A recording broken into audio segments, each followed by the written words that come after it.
আসসালামু আলাইকুম বন্ধুরা, কেমন আছেন আপনারা সবাই? আমিও আপনাদের দোয়ায় এবং আল্লাহর রহমতে ভালো আছি। আজকে আপনাদের জন্য আরেকটা রেসিপি নিয়ে চলে আসলাম। আজকে আমি রান্না করব মুরগির কোরমা। আজকে আমার ছেলে স্কুলে যাওয়ার আগে বলে গেছে, আম্মা আজকে মুরগির কোরমা রান্না করবা। তাই ভাবলাম ছেলের জন্য ঝটপট একটু কোরমা রান্না করে ফেলি আর আপনাদের সাথেও রেসিপিটা শেয়ার করি। প্রথমে আমি 3 টেবিল চামচ পরিমাণ তেল দিয়ে দিব। তেলটা হালকা গরম হওয়া পর্যন্ত অপেক্ষা করব। আমার ছেলে যদি আমার কাছে কিছু খেতে চায় আর কি, ছেলেকে সেটা করে খাওয়ানো পর্যন্ত আমার ভালো লাগে না। তেলটা হালকা গরম হয়ে গেলে এর মধ্যে আমি 2টা তেজপাতা, 2 টুকরা দারচিনি, 3-4টা লবঙ্গ আর 3টা এলাচ দিয়ে দিব।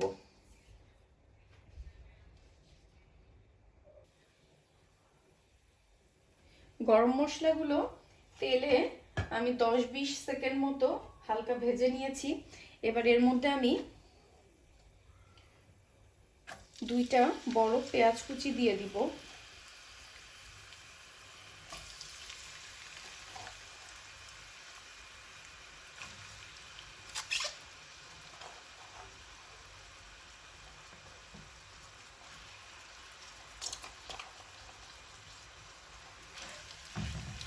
পেঁয়াজটা ব্রাউন কালার না হওয়া পর্যন্ত ভেজে নিব।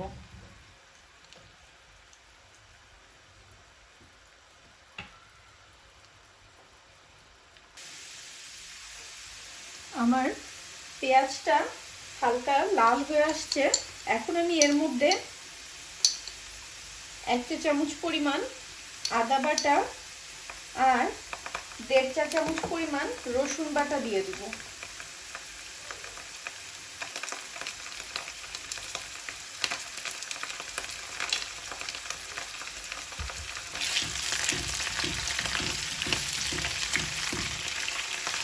অল্প পানি দিয়ে পেঁয়াজের সাথে আদা রসুনটা কষায় নিব, আদা রসুনের কাঁচা গন্ধটা না যাওয়া পর্যন্ত।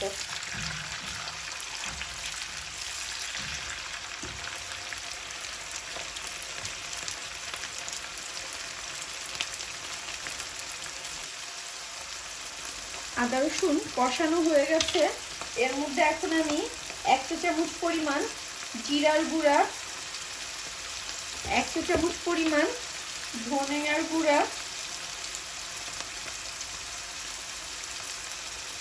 আর 1.5 চা চামচ পরিমাণ মরিচের গুঁড়া দিয়ে দিব।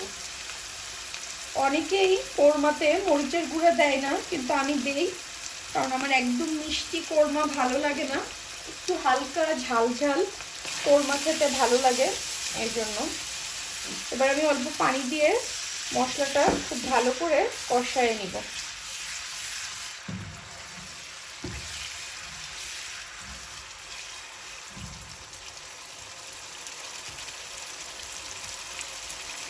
মশলাটা কষানো হতে হতে আমি একটা পেস্ট বানিয়ে নিব।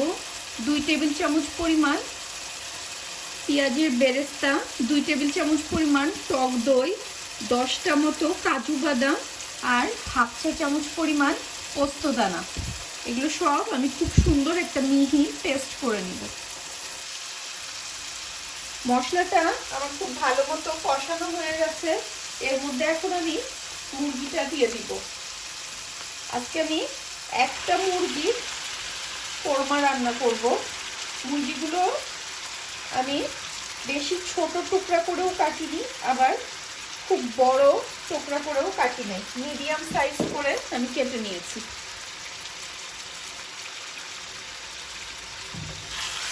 এখন মশলার সাথে মুরগিটা আমি খুব ভালো মতো কষায় নিব।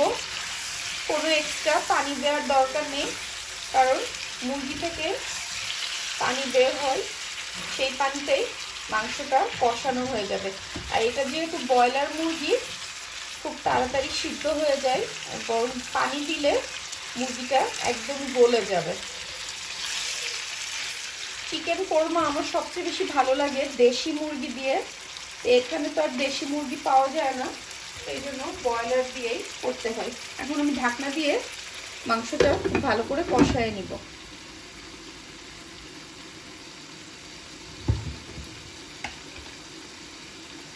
আমি লবণটা দিতে ভুলে গেছি, আমি এখন স্বাদ মতো লবণটা দিয়ে দিব।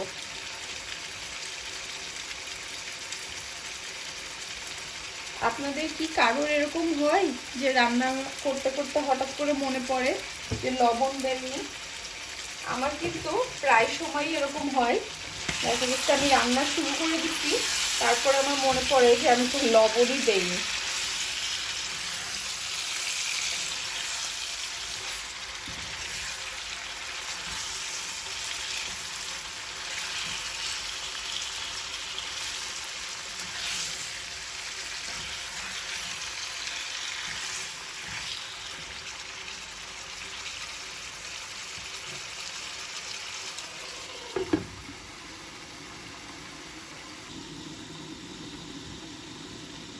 মুরগির মাংসটা আমার খুব ভালো মতো কষানো হয়ে গেছে। এখন আমি এর মধ্যে একটু আগে আমি যে পেস্টটা তৈরি করেছিলাম, কাজু বাদাম, পোস্তদানা, বেরেস্তা আর টক দইয়ের, সেই পেস্টটা দিয়ে দিব।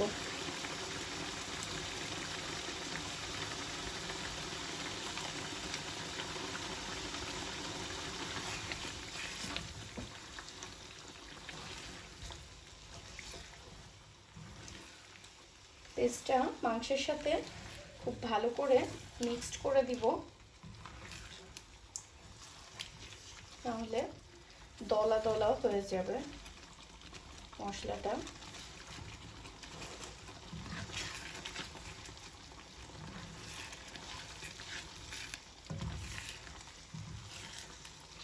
আর এই বাদামের পেস্টটা দেওয়ার পরে কিন্তু ঘন ঘন কোরমাটা নেড়ে দিবেন, কারণ বাদাম দেওয়ার পরে ঝোলটা খুব গাঢ় হয়ে যায়, তখন খুব সহজেই নিচে পুড়ে লাগে।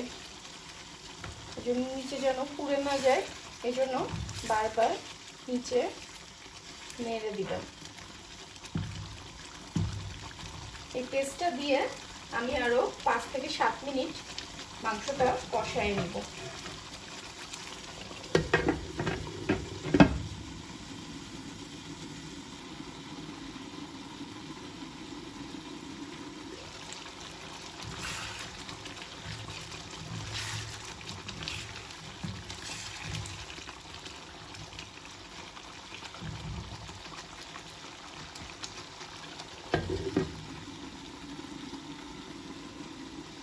আমার মশলার সাথে মাংসটা খুব ভালো মতো কষানো হয়ে গেছে।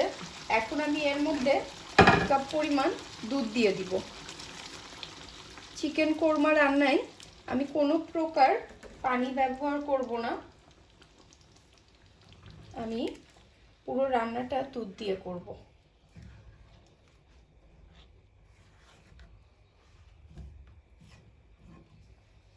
আর এর মধ্যে আমি দিয়ে দিব 7-8টা আস্ত কাঁচামরিচ দিয়ে আমি ঝোলটা গাঢ় হওয়া পর্যন্ত রান্না করে নিব।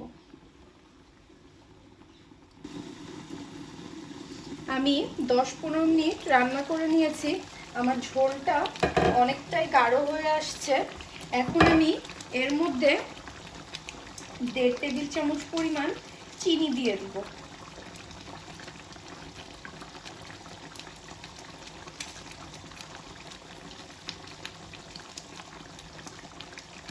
আর দিয়ে দিব 1/2 চা চামচ পরিমাণ ঘি।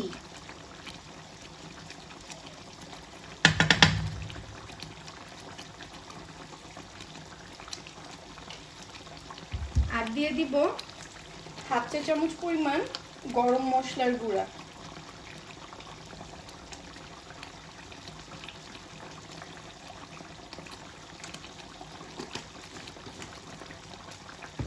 আমার রান্নাটা প্রায় শেষ, আর 5-7 মিনিট আমি রান্না করব, তাহলেই আমার হয়ে যাবে কোরমা রান্নাটা।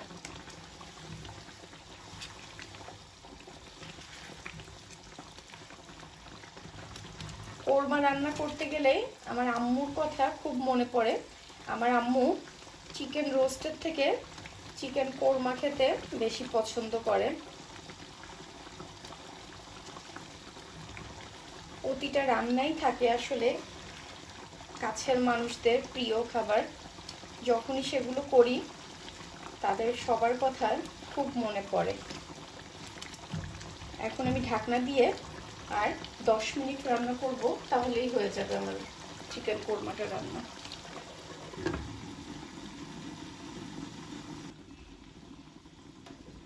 10 মিনিট রান্না করে নিয়েছি, আমার রান্নাটা একদম শেষ।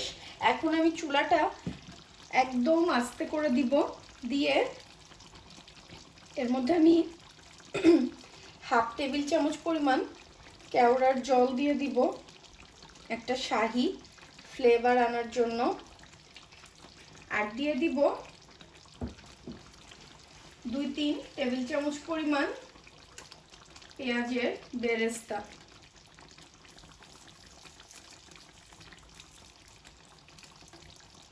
এই পেঁয়াজের বেরেস্তাটা আমার বোন বাংলাদেশ থেকে করে পাঠিয়েছে। যখনই এই বেরেস্তাটা দিয়ে কিছু রান্না করি খুব ভালো লাগে। যে আমার বোনটা, ওর ছোট একটা মেয়ে আছে, এই ছোট বাচ্চা নিয়েও আমার জন্য এত কষ্ট করে এটা করে পাঠিয়েছে। এখন আমি একদম নিভু নিভু আঁচে 10 মিনিট কোরমাটা দমে দিয়ে রাখবো, যাতে কেওড়া জলের ঘ্রাণটা পুরো কোরমার তরকারির মধ্যে সুন্দর মতো চলে যায়। তৈরি হয়ে গেল আমার মজার চিকেন কোরমা। আশা করি আজকের রেসিপিটা আপনাদের সবার খুব ভালো লাগবে। আজ তাহলে এখানেই বিদায় নিচ্ছি। সবাই ভালো থাকবেন, আমাদের জন্য দোয়া করবেন। আল্লাহ হাফেজ।